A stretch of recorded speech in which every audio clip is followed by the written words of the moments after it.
we want you all to hear that sometimes what you're asking for in the moment, you're not ready to let in. So what you get back is the letting in process rather than what you're asking for. So we're going to start in even a deeper place than what you've asked for, and then we'll get there, and maybe you'll meet us there, and maybe you won't. Maybe you'll meet us there, maybe you won't. You could meet us there, but maybe you won't. You might meet us there, but maybe you won't. You could, but maybe you won't. It doesn't matter if you do or you don't, because you can get there eventually. So this could be a good time, or maybe not, but it's probably a good time. It probably is. Feels like a good time, so you'll probably get there. You'll probably hear. Now you see what we're doing? We're just giving you the license to get there or not, to acknowledge that you have a desire that you might be ready for or not, because words are really cheap. A lot of people offer lip service, but we're not wanting to just give you words. We're wanting you to find resonance with who you really are. That's what you're reaching for. You're not asking for our words. You're asking for an inspiration to your resonance. Well, your resonance is about what you're doing. And so sometimes if people go too far, too fast, then it's just more words. So the universe doesn't work that way, because the universe knows where you are and what's best for you to hear. So here we'll give our best answer for what you are asking for. We're going to speak back and forth from your perspective and ours, and you'll know which we're doing. So we'll start first with you. I've been around for a while, and I have come to the realization that there is so much potential for me, potential for alignment, and therefore potential for all other things, because alignment leads to all other wonderful things. It's come to my attention that there's potential for my alignment, that I'm not quite reaching my full potential. I've been practicing thoughts, I guess a lot of people do. I've been practicing thoughts that haven't really let me understand who I am, how I have purpose, how I have value. I can often love others. In fact, it's what my default setting is. I turn my attention to others often, and that gets me going, and that always feels good. But it's hard for me to let love into me. I don't know why. I've been blocking it for a long time. I don't really even understand why. Just a habit that got started. I didn't understand it. I developed patterns. Other people responded to those patterns. So I suspect that from very early age, people wanted to love me, and I just wouldn't let it in because I felt unloved. Now, isn't that just a ridiculous, vicious circle that I got going for myself? I felt unloved, so I didn't let love in, and because I didn't let love in, I felt unloved. And then I didn't feel loved, so I didn't let love in, and then because I didn't let love in, then I didn't feel loved, and then people couldn't love me because I wasn't letting love in. And I just developed a sort of pattern that nobody could really see, because on the surface I looked sort of normal and behaved sort of the way that I'd learned to behave, but I don't really understand why I wasn't really letting love in. But the one thing that has come from all of that is I've come to a keen awareness that I want to let myself be loved. I thought I wanted to be understood. And as I've been listening to Abraham for a while, I realized that that's not really the quest, because being understood is really an impossible thing. Because when you ask somebody to understand you, you need to immediately snap them into your same vibration. And that's an impossible thing. Everybody's got their own vibration going. So I think somewhere I got confused. The desire for love, I think I got it confused with the desire to be understood. And I also think that I got confused about where the love was coming from. I think I thought the love would come from other people who didn't understand me, instead of from source, who always does. So there's two things I kind of got out of kilter. I got confused about being loved and being understood, and I looked for people that couldn't really understand me to be the reason that I felt love. I realize now how screwy that whole thing was and why it didn't work. And I'm relieved that I'm not failing at something that should work, because it couldn't work. So I'm sort of feeling some relief that I was looking for love in all the wrong places and getting mixed up about whether I was really wanting love from them or understanding from them, which really is not possible. So I also understand that when I'm in a sort of bad place and I want someone to love me or understand me, that they've got to go to the same bad place I am to understand me. Those two things don't go together. I want them to love me and understand me, but they can't understand me unless they get on my vibe. And if they're on my vibe, my not good feeling vibe, then they can't love me. No wonder it didn't work. Looking for love in all the wrong places. Is this making any sense to any of you? Relating a little bit even? So now I've kind of got that squared away. Now I realize that as lovely as people are, and as much as I love so many of them, and as much as I love being in this body and here in this world and on this leading edge, that I want to express love to them, but mostly I want to connect with love. Because if I don't let myself be loved, if I don't let this vessel that is me open to love, then I can't really love anybody else, not in a way that's meaningful to them. So a lot of us are just running around a little bit broken. We're not letting love in, but we're trying to let love out. So we're not going back to the well of replenishment. We're just loving and serving and trying to be of value and getting depleted and getting exhausted and getting overwhelmed because we're not letting it in. It's like never breathing air in and always breathing it out. You can't get too far with that. Pretty soon you got to start breathing it in, or you have nothing to breathe out. And so now I'm more clear about all of this.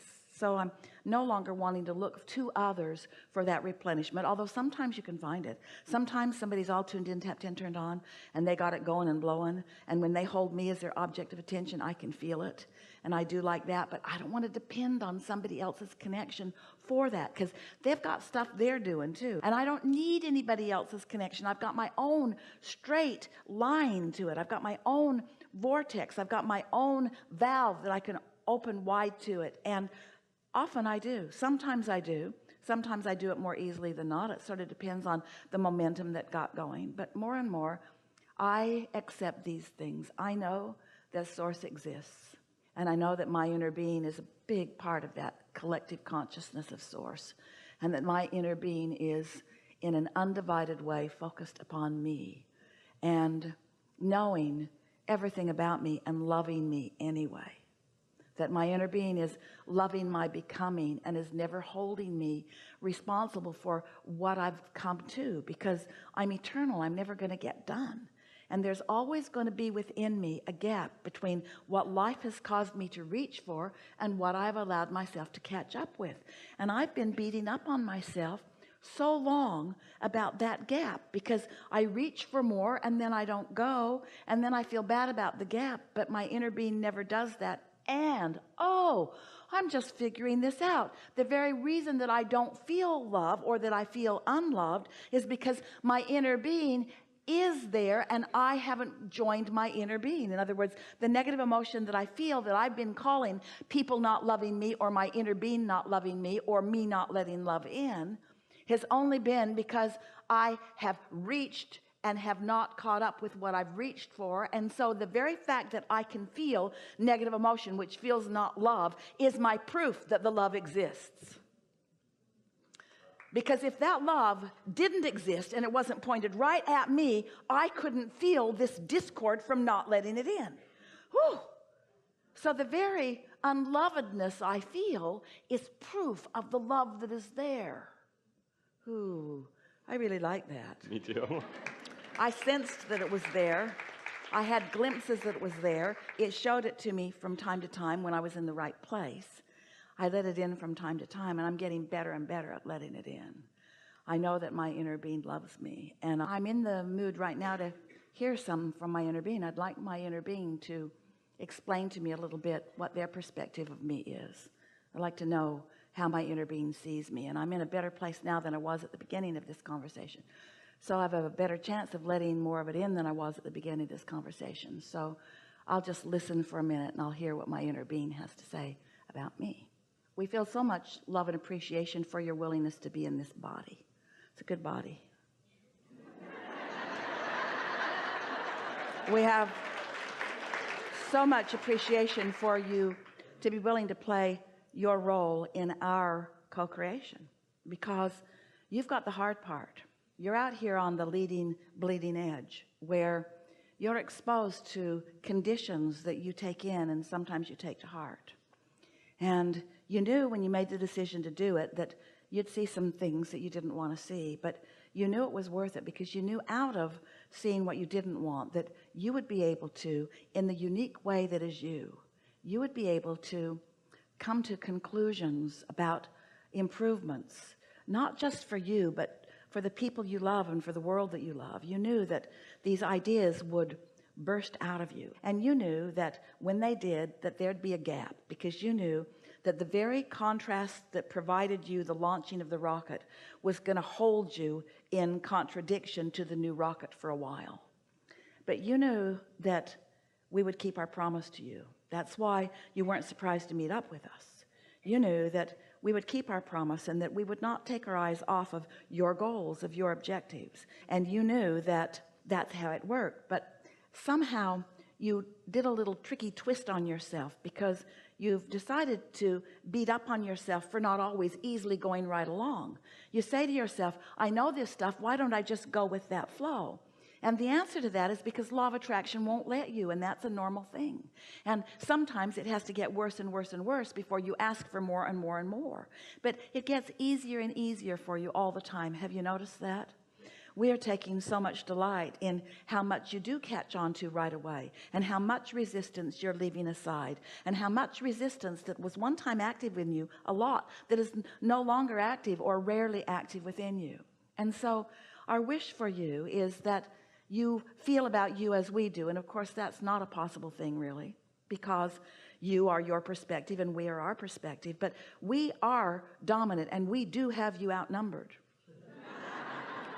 We really do know who you are, and at moments when you are in lesser resistance, you get more and more sweeping feelings of who you are. So that feeling of resonance that we were talking about, you're feeling more of the time, and when it comes, you know it. And now what we're really hearing from you is not that you don't know, and not that you aren't often in complete alignment with it, but that the sublime of the alignment is so sublime that you can't bear it when you're not. Well, you've just got to suck it up.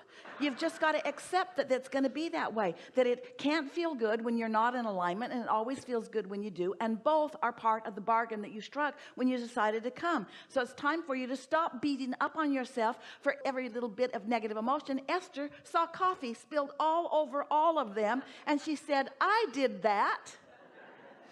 And there was something about the universe humorously delivering to her something that was a vibrational match to how she was feeling, that made her feel extra, extra loved. Isn't it nice that law of attraction responds to you truly, honestly? That law of attraction doesn't play games with you, that it's always consistent?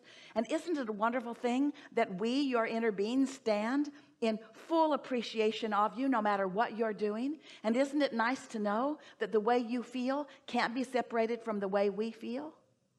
Aren't you glad to know that you have all of these options? And aren't you glad to be in an environment of such freedom, where you're free to think whatever thoughts you choose to think, and that the thoughts that you think are always in relationship to the thoughts that your inner being is thinking? Can you imagine a more perfect guidance system than that? Don't you feel blessed that every step that you take, you have someone else walking with you and loving you and knowing you and not doing it for you? Would you want us to do it for you? You would not allow us to do it for you. Even if we could do it for you, you would not want us to do it for you, because you are the creator of your reality. You are a leading edge being out here on this leading edge, and we are your support system, and what you accomplish we all benefit from. But this is your game that we are all involved in, and it's a big game, and it matters immensely to all of us, and there is great love here for you.